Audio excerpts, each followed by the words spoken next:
Blessings, everyone. I'm Peter Fay, and this is the Fay Perspective. So, what are superpowers in the real world? What are the actual foundations for the qualities of consciousness that we see in the various characters and the media that we then have a divination of? What is the genesis point of the idea of flight?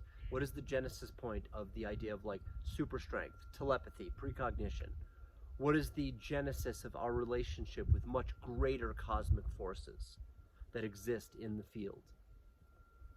How do we, in this emergent age, see ourselves when we talk about ourselves as Jedi, or we talk about ourselves as superheroes, or we talk about ourselves as magicians and priestesses and so on and so forth? What are we talking about? What is the substance of the superpowers? What is the substance of magic powers? What is the substance of the occult? What is the substance of spells? What is the substance of self? All of this is the same conversation from the Fey perspective. I speak from experience. I was born with what I later came to understand would be called a siddhi, which is a yogic level of awareness that grants a certain facility with the creation. Now, I wasn't born to a tradition.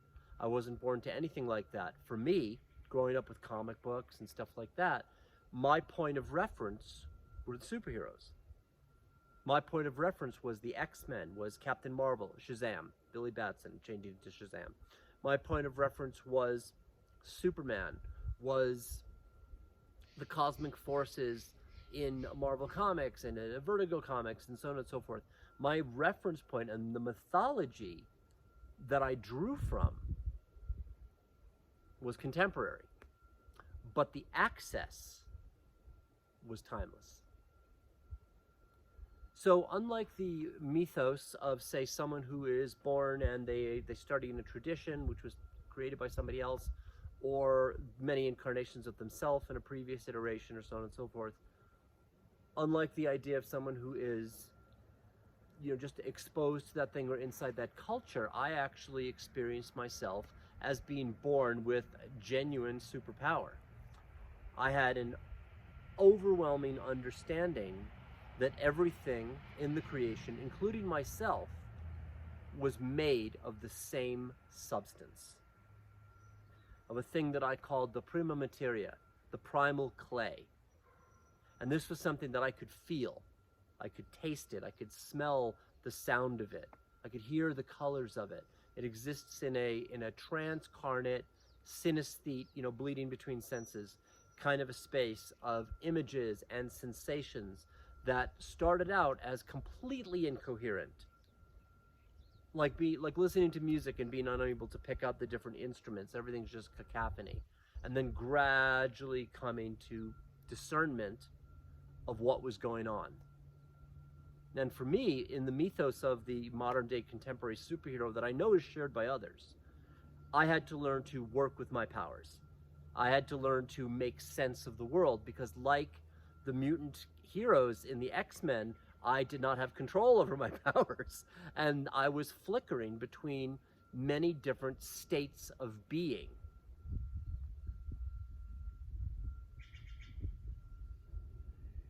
Over time, I came to see that the uniqueness of myself, which I perceived as a shape in that substance of that primal material of clay, was literally moving through the substance of its own reflections in these vibrational patterns that I could sense in that substance, that I eventually came to realize was called ether by the traditional mystical arts. And I was having a direct perception of the ether inside the space of what is referred to as the Akasha. Because of this, like the X-Men or like any classic superhero who has to learn to deal with their powers, this had both like a super amazing and super challenging effect, because I was not living in the same reality as most people. Everything for me was these deep sensory overwhelms. Everything for me was a bleed between the divinations of what's happening now, what's happening somewhere else, the simultaneousness of consciousness, the reflections of things bouncing back and forth. It was like telepathy plus psychometry plus clairaudience plus direct perception of a deluge of sensations that over the course of the 20 years plus the rest of my life has been me learning to negotiate the nature of my powers. Eventually, I came to realize that what I was experiencing was a state of being that is a certain karmic point of view, a certain architecture of that primal clay of the ethers that plays out as my point of view. From that perspective, I came to see that my point of view, as well as everyone else's point of view, and every point of view that ever existed ever, was just awareness, like divine awareness, source awareness, looking through the lens of the self. I came to see that, oh, there's a perfect example. I came to see that we are all looking through the substance of ourself, but in a yoga way that we aren't the self. We're looking through the self. And therein lay every superpower.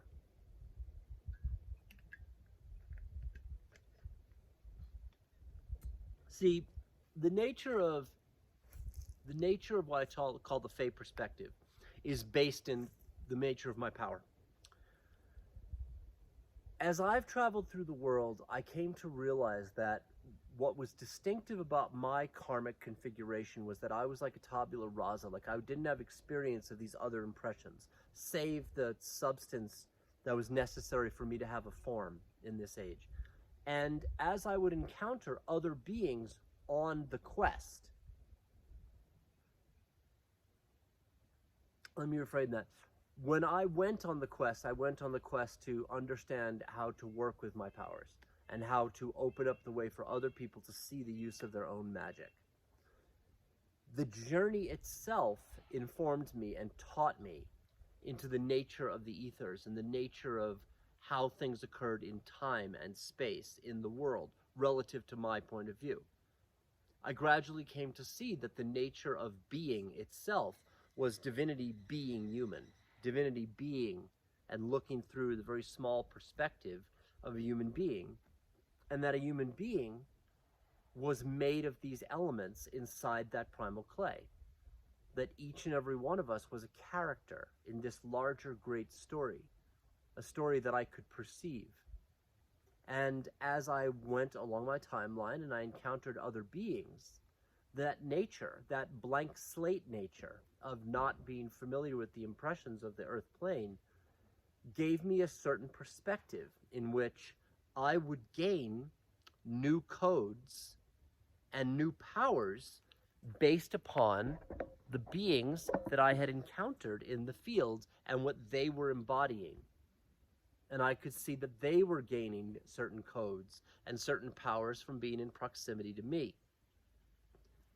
Because of the nature of my city, because of the nature of my power, I saw that these were certain shapes in that primal clay, in the ether, and that the act of beings being in proximity to each other on Gaia, on our timelines, had a certain alchemy to it that was then part of a much larger mystical unfoldment, one that gradually came into place from the incoherent overwhelm of drowning in the sensations of my awareness to gradually making sense of the world, whereby I came to witness the mythica, the layer of Gaia that is the mythosphere and the acosphere of the subtle and causal bodies that are the roots and branches of the world tree.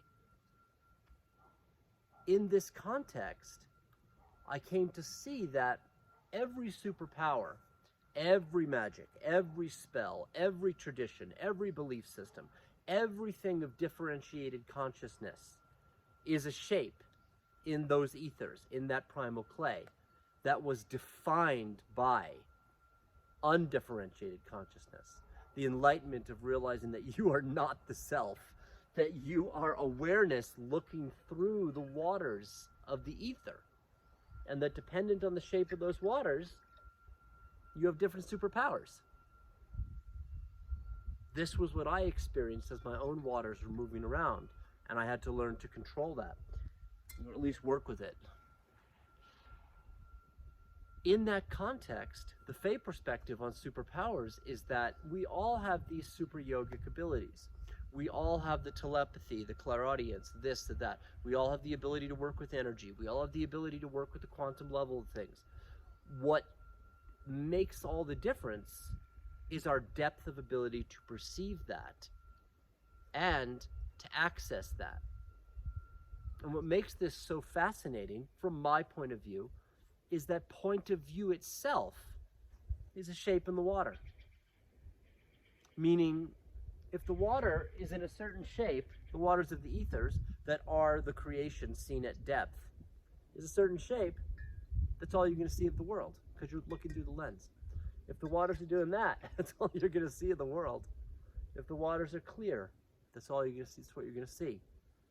So the recognition is that if all spells and all structures are shapes in this primal clay, our very identity of self is a shape in that primal clay.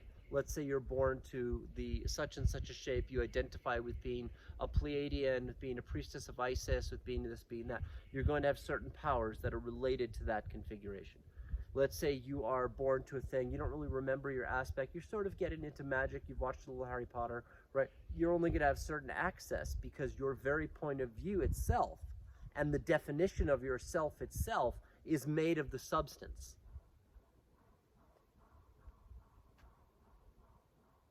In this context, when we want to access our powers, we are having to do a divination into our substance along our timeline, gradually coming to change our point of view so that we can see the magic that is already there.